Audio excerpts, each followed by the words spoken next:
दोस्तों नमस्कार।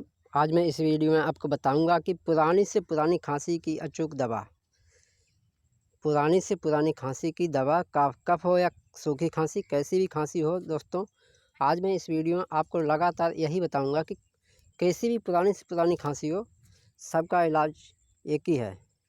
दोस्तों वीडियो को स्टार्ट करने से पहले मेरा आपसे थोड़ा सा रिक्वेस्ट है कि जो भी लोग मेरे चैनल पर नए हैं तो चैनल को लाइक एंड सब्सक्राइब अवश्य कर लें, जिससे कि मेरी आने वाली सारी वीडियो का नोटिफिकेशन आप तक आसानी से पहुंचता रहे।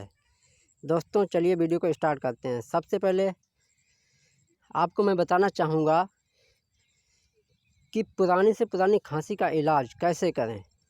तो आपको 3 चीज़ें लेनी है, मात्र 3 चीज़ें। उनमें से पहली है काली मिर्च। आप देख रहे हैं काली मिर्च को, एक काली मिर्च लेनी है।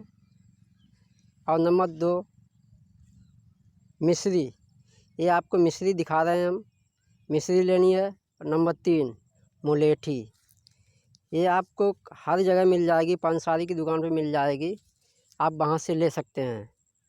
दोस्तों मुलेठी और मिश्री और काली मिर्च तीनों चीज़ों को मिलाकर काली मिर्च 3, मुलेठी थोड़ी सी मिश्री, तीनों चीज़ों को अगर आप मतलब कि दिन में 3 बार चूसते हैं तो आपकी कितनी भी पुरानी से पुरानी खांसी हो तो आप बिल्कुल ही मतलब कि खांसी चली जाएगी। और कफ अगर बन रहा है तो कफ भी ख़त्म हो जाएगा।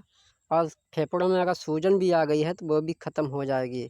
दोस्तों आपको कुछ भी नहीं करना, सिर्फ इसी को लगातार, अगर ज़्यादा खांसी है तो 20 दिन 21 दिन, अगर हल्की खांसी है तो 8 दिन, अगर नॉर्मली खांसी है तो 5 दिन का मतलब कि इसका प्रयोग करना चाहिए।